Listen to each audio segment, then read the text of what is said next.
You've probably heard about a retirement planning tool called a Roth account, but how do you actually get the money in there? Well, there are two very different ways to add money to this tax-free style of retirement account, and they come with two very different tax implications. So before you take any action here, we're gonna dive into just how Roth contributions and Roth conversions actually work. Hi, I'm Jordan Curnutt, a certified financial planner here at Quantum Financial Planning, where we help people transition to retirement. Be sure to stick around to the end of this video where we explore one of the most value Roth conversion strategies available to you in retirement and show you just how impactful these types of strategies can actually be. So what exactly is a Roth account? Before we get into the weeds of how these methods actually work, let's start by discussing what a Roth account actually is. A Roth account is a special type of retirement account that allows for tax-free growth. In a lot of ways, they're very similar to their traditional retirement account counterparts. They're subject to the same age 59.5 limitation on early withdrawals. They have annual contribution limits. The investment options that are available in a Roth account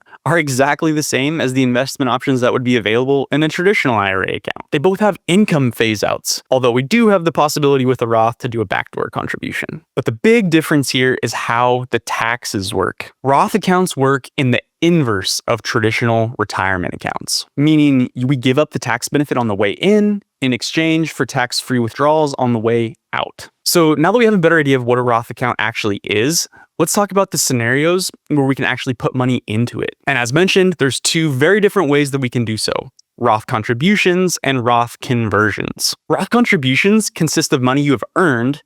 In most cases, this is in your bank account that you turn around and deposit into a Roth investment account in order to take advantage of that tax-free growth. And since that tax-free growth is such an amazing advantage, the IRS limits the amount that you can contribute to a Roth each individual tax year. For example, a Roth IRA has a contribution limit of $7,000 in the tax year 2025, with an extra $1,000 available if you're over the age of 50. And don't forget about employer-sponsored plans, like a Roth 401k, for example. These types of Roth accounts allow for all the way up to $23,500 of contribution in the tax year 2025. And then they have that same age 50 plus catch-up that allows savers to sock away as much as $31,000 in one individual tax year. So here's an example of the difference between a traditional and a Roth account contribution might look like. So let's say you contribute $5,000 to a traditional IRA and invest it in the market. 15 years later in this scenario, it's worth $20,000 and you take out that $20,000 while you're in retirement. What happened here from a tax perspective is you got a $5,000 deduction on your taxes today while you were working. And then on the way out, the $20,000 withdrawal that you made in retirement when you were not working is now fully taxable. Now let's take that exact same scenario, but apply it to a Roth account. So you're working, we add $5,000 to a Roth IRA, it's invested inside of the account. 15 years later in retirement, that $5,000 has grown to $20,000 and you take it out. What happened here is when we put that $5,000 in, we did not get a deduction. There was no tax benefit to do so. We were trading the tax benefit today in exchange for the tax benefit later. And what that benefit later looks like is that $20,000 withdrawal in retirement has zero tax at the time of withdrawal. Now, if you've been following our channel and watching this video, you're likely about to transition into retirement, or maybe you already even are, which makes the strategy of making Roth contributions a little bit less useful because of this rule. You can only make Roth contributions up to the amount of earned income that you generate in a given tax year. So if you're retired, you can basically throw the strategy out the window. But not so fast. Remember, we have a second way that we can add money to Roth accounts. And it just so happens that this strategy is much more actionable for those right up against retirement or already in it. It's called Roth conversions. Since Roth conversions don't have the limitations of requiring an earned income, they instead come at a cost. You see, a Roth contribution, we were moving money from an after-tax account, like say your bank account or having it withheld directly from your paycheck, into that Roth tax-free style of account. But with a Roth conversion, we're moving money from a traditional style retirement account directly into the Roth style of retirement account. And this change in locations of the origin of that money comes with two big differences. Difference number one is that every dollar you move from the traditional retirement account via conversion directly to a Roth retirement account is 100% taxable at the time of conversion. That's the cost I was talking about. And the second big difference is that there's no limitation on the dollar amount, meaning we can, and at my firm historically we have, converted up to like $1 million if it made sense to do so.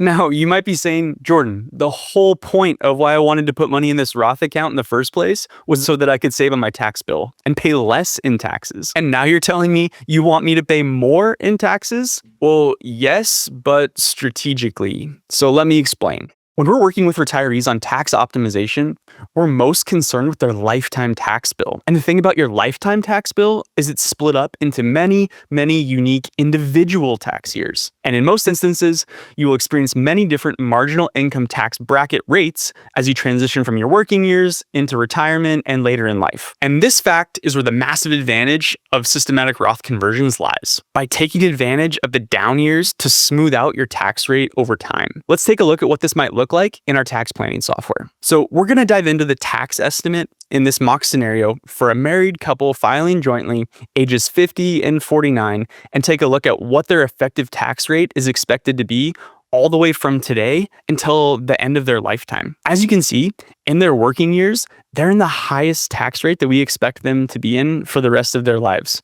And that makes sense. Not only do we have federal taxes at the 22% rate, but they're also paying FICA taxes along the way, Social Security and Medicare. And so we can see they continue to be at that same rate until we get to retirement. And then we see that fall as one and then the other retires. And you can see this massive valley here in between their working years. And then fast forward all the way to the age of 75, when we start to have something called required minimum distributions happen from their traditional retirement accounts that they were diligently saving into over the course of their lifetime. And so from a tax planning perspective, when we look at a chart like this, we see a ton of opportunity. And where the opportunity lies is in the valley in between their working years and required minimum distributions. So now as we move over to the tax strategies screen, we can see a very similar chart, but we've overlaid a handful of lines on the graph that we're looking at. And what these lines are is where the marginal income tax bracket lands for each one of the years. So as we look at that same valley that we were looking at before, now we can see the opportunity to fill up those lower tax brackets inside of that age 65 to, let's call it, age 72 range in this scenario, and pay taxes at a lower rate in this valley and get rid of these really high tax years that they're going to experience later on in life. So what we're going to do is we're going to go ahead and scroll down and we're going to say, let's go ahead and fill up the 24% marginal income tax bracket. And let's go ahead and see what that does. And again, the goal here is we want to fill this valley to smooth out their tax rate over time. So the goal is to pay taxes here in exchange for not having to pay taxes up here. Let's see what it does. So now as expressed by the green, you can see we filled up that valley in between their working years and required minimum distributions. And then way over to the right, we can see we've gotten rid of, as expressed by that lighter shade of purple, income that would have been taxed at the highest tax rate. This tax proposal results in $11 million of more tax-adjusted ending assets than the original strategy where we paid next to no taxes for 5 years.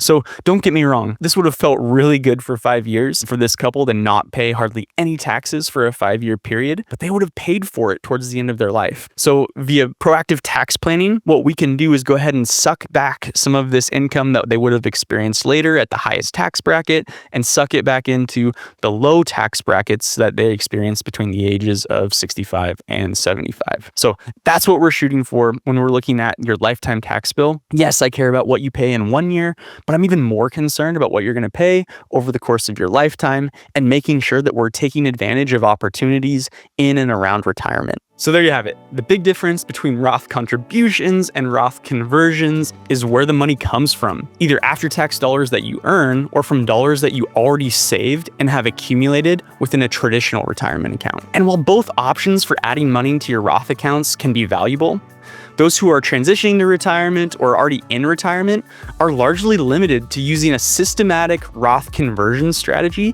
as they no longer meet the requirements of earned income to do contributions. If you have questions on how a systematic Roth conversion strategy could apply to your specific scenario and save you taxes over the course of your lifetime, head down to the link in the description and click the link for direct access to our team's calendar to schedule a conversation. We can hop on Zoom and schedule a conversation to see if we're a fit to make these big decisions. We'll see you on the next video.